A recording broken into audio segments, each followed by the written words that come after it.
En moins de 6 semaines, soit du 6 au 9 décembre, les meilleurs skieurs de fond seront à Québec pour une tranche de la Coupe du monde. Un tracé unique pour un compétiteur qui l'est tout autant et qui devra vivre avec une certaine pression. C'est un parcours vraiment excitant. Je pense que ça va être excitant surtout pour les spectateurs de pouvoir avoir presque touché les skieurs. Puis la boucle, c'est une boucle qu'on va faire 2 fois, donc ça va être excitant là, pour les skieurs. Ça va amener une dynamique, puis de passer devant le Parlement, même sur les terrains du Parlement, autour de la fontaine de Tourny et tout, ça va être excitant.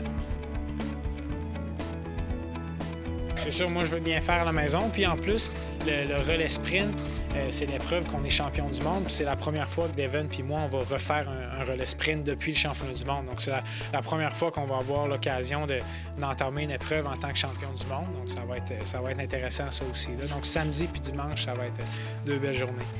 La distance de 1,7 km donnera un spectacle relevé. D'ailleurs, un parallèle pourra s'établir avec quelques circuits connus en Europe. C'est quand même assez long pour un sprint, puis vu que tu as des bonnes montées graduelles, mais les descentes, il faut quand même travailler aussi. C'est pas des descentes où tu peux te reposer nécessairement, donc ça peut être plus difficile pour les sprinteurs. Il faut travailler tout le long là, du parcours, donc ça peut peut-être bénéficier aux skieurs de distance. Du Düsseldorf, ce qu'il y a en Allemagne, c'est 2 boucles comme ça, puis c'est des ponts comme Gestev vont construire, là, des genres de ponts artificiels pour faire pour créer des montées un peu plus de dénivelé. Ils utilisent ça à Düsseldorf. Puis à Davos, le sprint en Suisse, c'est deux boucles aussi. Donc c'est un parcours qui se ressemble à ça. Puis à Stockholm, c'est autour du Palais Royal, donc comme un peu le Parlement ici. Là. Mais là-bas, c'est une boucle. Mais ça se compare. Je veux dire, un sprint, c'est pas trop compliqué à faire. Là. Pour ce qui est du parcours, une visite en Allemagne aura changé les données.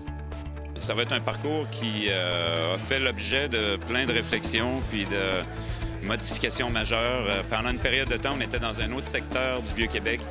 Puis après une visite à Düsseldorf, à la Coupe du monde de sprint, juste avant Noël, en 2011, je suis allé là-bas visiter. J'ai parlé avec des athlètes, j'ai parlé avec des entraîneurs, puis les gens de la FIS aussi. Puis je suis revenu de là-bas avec un objectif de remettre en question le parcours et de repartir sur des feuilles blanches. Alors, suite à ces modifications, laissons le soin au président du comité organisateur d'en faire l'analyse. Faire un parcours qui est plus spectaculaire pour les gens qui vont venir voir, les visiteurs, en même temps que pour les athlètes, vraiment un challenge. C'est un sprint. Ça va être vraiment un sprint de 800 mètres, 2 tours de 800 mètres. Alors, de réviser le 1600 mètres pour 2 fois 800 mètres, j'aimais mieux ça parce que c'est 800 mètres qu'on a enneigé. Donc, on améliore le spectacle. On a plus de facilité à l'enneiger. Au niveau de la télévision, ça va être génial parce que là, on a en fond de scène le Parlement, la fortification, derrière le départ, l'arche de la Porte Saint-Louis, la Grande Allée, ça va être des images incroyables, puis la fontaine de Tourny qui va être juste au travers de tout ça. De plus, tout sera organisé pour permettre à la foule de se sentir partie prenante de l'événement.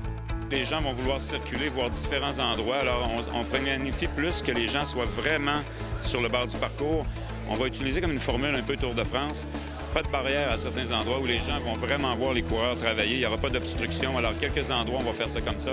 Puis, ça va être, écoutez, notre production télévision qu'on va faire, je pense qu'on est rendu à 14 caméras sur le parcours. Alors, il n'y aura pas un endroit qu'on ne verra rien, puis ça va tout être bien planifié. Alors, on a vraiment hâte de livrer cet événement-là. Bien entendu, on ne connaît pas les caprices de Dame Nature. Est-ce qu'il y aura de la neige au sol ou bien on devra la fabriquer?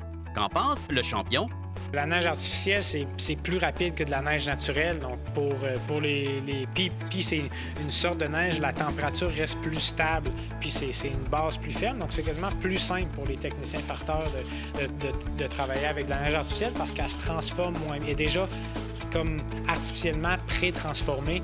Donc, c'est surtout ça le problème, le casse-tête des techniciens, c'est quand la neige se transforme. Donc, pour nous, c'est presque mieux que ça soit de la neige artificielle là, que de la neige naturelle. Sauf que ça serait bien, idéalement, d'avoir de la neige chez un blanc partout, un vrai paysage de neige, mais je veux dire, on va faire avec ce qu'on a. Là. Donc, du 6 au 9 décembre, on va venir faire un tour afin de découvrir un sport un peu méconnu.